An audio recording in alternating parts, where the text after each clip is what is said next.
नमस्कार मित्रों, आज मैं आपको लेकर चल रही हूँ चुलकाना धाम मंदिर। यहाँ पे है बाबा श्री श्याम का एक बहुत ही फेमस टेम्पल। बाबा श्री श्याम का एक बहुत ही प्रसिद्ध टेम्पल है खाटू में, जो कि है राजस्थान में। पर चुलकाना धाम की क्या एक बहुत ही अद्भुत कहानी है, जिसके वजह से यहाँ का मंदिर दिन प्रतिदिन बहुत फेमस होता जा रहा है। क्या है इस मंदिर की इतनी खास विशेषताएं, क्या है इसकी वो अद्भुत कहानी। चुलकाना धाम पड़ता है दिल्ली से तकरीबन 80 किलोमीटर दूर पानीपत डिस्ट्रिक्ट में, जो कि आता है हरियाणा में। श्याम बाबा की कहानी महाभारत के समय की कहानी है। काफ़ी लोक कथाओं में, महाभारत में, भगवत में इसका उल्लेख आया गया है, इसके बारे में डिस्क्राइब किया गया है। पांडुपुत्र भीम और अहिलवती के बेटे थे बर्बरीक, जो कि थे शिवजी के बहुत बड़े भक्त। उन्होंने शिवजी की घोर तपस्या की और शिवजी ने प्रसन्न होकर उन्हें 3 बाण दिए। उनसे कहा, एक ही बाण में इतनी शक्ति है कि तुम पूरी सृष्टि को समाप्त कर सकते हो। पर साथ ही में शिवजी ने लिया उनसे एक वचन। उन्होंने बर्बरीक से कहा कि तुम्हें मुझे वचन देना पड़ेगा कि तुम हमेशा हारे का साथ दोगे, हारे का सहारा बनोगे। युद्ध में जिस पक्ष में हार हो रही होगी, तुम्हें उस पक्ष की ओर से लड़ना है। बर्बरीक ने शिवजी को यह प्रॉमिस किया। जब बर्बरीक को समाचार मिला कि महाभारत का युद्ध होने वाला है, उन्होंने अपनी माता से युद्ध देखने की इच्छा जताई और युद्ध में जाने की आज्ञा मांगी। क्षत्राणियाँ कभी अपने बच्चों को युद्ध में जाने के लिए मना नहीं करती है। उन्होंने अहिलवती ने बर्बरीक के सर पर टीका लगाया और उनसे कहा कि जब भी तुम महाभारत के युद्ध में पहुंचो, वहां भगवान श्री कृष्ण से जरूर मिलना। बर्बरीक ने अपने घोड़ा, उनके घोड़े का नाम था लीले घोड़े पर वो बैठकर मन में युद्ध को देखने की लालसा लिए वह चल पड़े कुरुक्षेत्र की ओर, जहां उस समय का सबसे बड़ा युद्ध महाभारत होने जा रहा था। जब वह चुलकाना धाम पहुंचे, उस दिन उन्होंने वहाँ थोड़ा सा विश्राम किया, क्योंकि वहाँ से कुरुक्षेत्र है तकरीबन 90 किलोमीटर। अगले दिन से महाभारत का युद्ध शुरू होने वाला था। तब भगवान श्री कृष्ण ब्राह्मण के वेश में वहाँ आए और उन्होंने बर्बरीक से पूछा कि तुम सिर्फ 3 बाण क्यों रखते हो, चौथा किस लिए नहीं रखते हो? तुम महाभारत युद्ध देखने जा रहे हो, वहाँ तो भीष्म, द्रोणाचार्य, कर्ण, अर्जुन जैसे महारथी आएंगे, वहाँ तो बाणों की वर्षा होगी, इसमें तुम्हारे 3 बाण का क्या मूल? तब बर्बरीक ने कहा कि मेरे लिए तो एक ही बाण काफ़ी है पूरी सृष्टि का विनाश करने के लिए, बाकी 2 तो मेरे तर्कस में ऐसे ही सजे रहते हैं।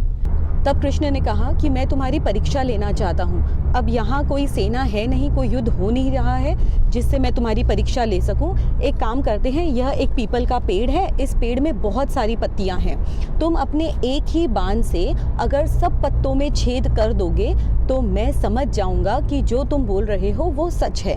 और यह कहकर उस ब्राह्मण ने अपने पैरों के नीचे एक पत्ते को छुपा लिया। जब बर्बरीक ने अपनी बाण निकालकर और जोर से चलाया, सारे पत्तों में एक एक छेद हो गया, लेकिन उस बाण को एक पत्ता नहीं मिल रहा था। उसे ढूंढने के लिए वह बाण आकाश पाताल सब जगह घूमने लगा। कृष्ण भगवान ने जैसे ही अपना पैर हटाया, उस बाण ने उस पत्ते पर भी छेद कर दिया। कृष्ण भगवान समझ गए कि यह बलियों में महाबली है और उन्होंने बर्बरीक से पूछा कि इस युद्ध में तुम किसका साथ दोगे? तब बर्बरीक ने कहा कि मैं हारने वाले का साथ दूंगा। मैंने यह शिवजी को प्रॉमिस किया है कि मैं हमेशा उसका पक्ष में लड़ाई करूंगा जो हार रहा होगा। उस ब्राह्मण ने बर्बरीक से कहा कि मैं तुमसे अगर आज एक दान मांगूं तो क्या तुम मुझे दोगे? बर्बरीक को अपनी माता से हमेशा यह शिक्षा मिली थी कि जो भी तुमसे दान मांगने आए, खास करके ब्राह्मण, उन्हें कभी निराश नहीं करना। बर्बरीक ने उनसे कहा कि आपको जो भी चाहिए मैं आपको दूंगा, आप बताइए आपको क्या चाहिए? तब उस ब्राह्मण ने कहा, मुझे तुम्हारे शीश का दान चाहिए। बर्बरीक ने कहा कि आप ब्राह्मण नहीं हो सकते, कौन है आप?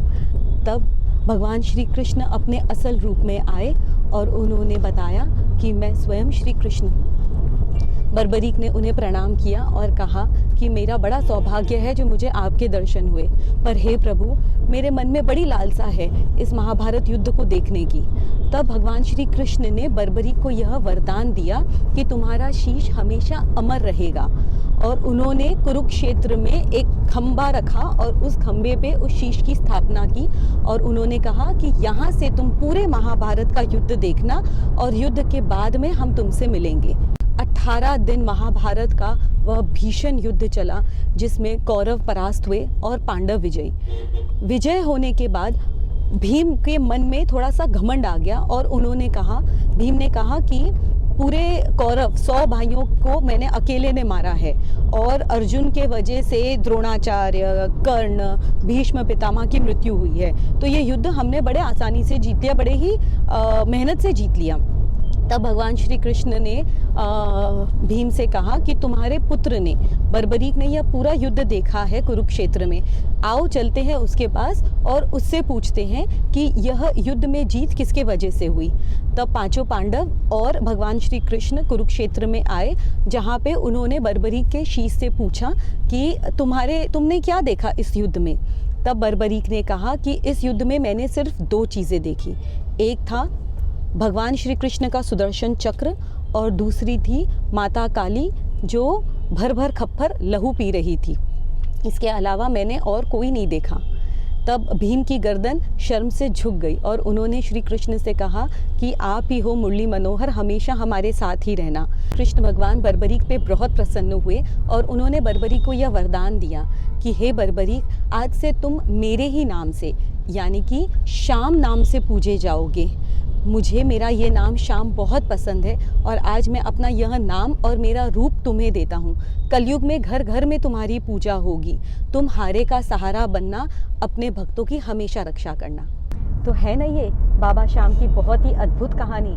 तो चुलकाना धाम वह मंदिर है जहाँ बाबा ने अपने शीश का दान दिया था। मुझे अब बहुत भूख लग रही है और मैं वेट कर रही हूँ मुरथल का।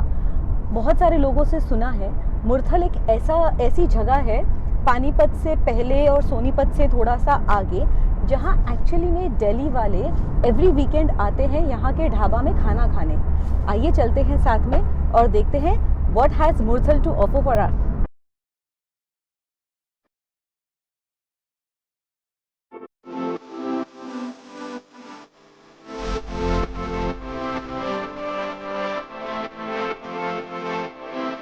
So after a delicious lunch, we are back on the road to Panipat.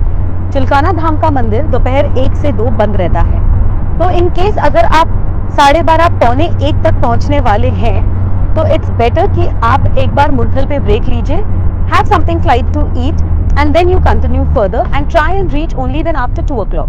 Because आप अगर 12:30 पौने 1 पर भी पहुंच जाते हैं तो 10 या 15 मिनट में आप उस जगह को जस्टिफाई नहीं कर पाएंगे। सो इसलिए बेटर है कि फिर आप 2 बजे के बाद ही पहुँचें। We are about to reach in some time and I am really excited. और हम फाइनली पहुँच चुके हैं चुलकाना धाम के इस मंदिर में, जहाँ दिया था शीश का दान।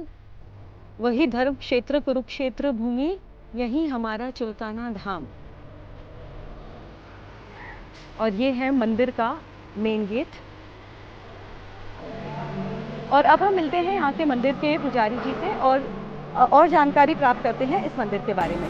मैं संजू पुजारी चुलकाना धाम से।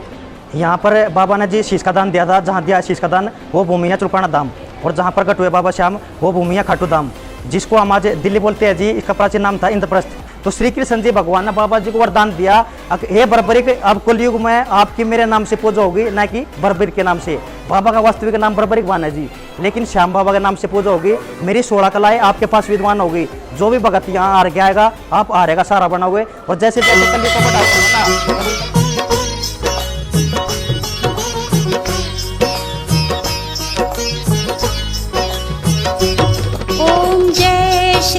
श्याम हरे बाबा, जय श्री श्याम हरे। खाटू धाम विराजत, खाटू धाम विराजत। और कहा जाता है कि यही है वो पीपल का प्राचीन वृक्ष जिस पर श्री कृष्ण भगवान ने बर्बरीक से हर एक पत्ते पर छेद करने के लिए कहा था। यहाँ फागुन मास की एकादशी और द्वादशी को लगता है एक बहुत बड़ा मेला, जिसमें कहा जाता है कि यहाँ हर एक पत्ते पर एक छेद हुआ हुआ मिलता है। मंदिर के ठीक सामने है बाबा का ये श्याम कुंड। आइए चलते हैं श्याम कुंड के दर्शन करने। कुंडल श्रवण परे, ओम जो भक्त दूर से आते हैं और यहाँ रहना चाहते हैं उनके लिए मंदिर परिसर में ही श्याम अतिथि गृह बना हुआ है, जहाँ पे लोग आराम से अपना 2-3 दिन रह सकते हैं। अभी थोड़ी धूप है इसीलिए शायद क्लियर नहीं होगा, पर आप ध्यान से देखेंगे तो ये प्रभु श्री श्याम है जो नीचे बैठकर खुद अपने ही हाथों से अपने शीश का दान कृष्ण भगवान को अर्पण कर रहे हैं। ये मेरे श्याम प्रभु की ध्वजा, और इसे देखकर मुझे आज एक भजन याद आया है। मेरे श्याम का झंडा दुनिया में अब लहर लहर लहराएगा। मुझे पूरी उम्मीद है कि चुलकाना धाम में आए हुए सभी भक्तों की हर मनोकामना पूर्ण हो। जय श्री श्याम। जय श्री श्याम।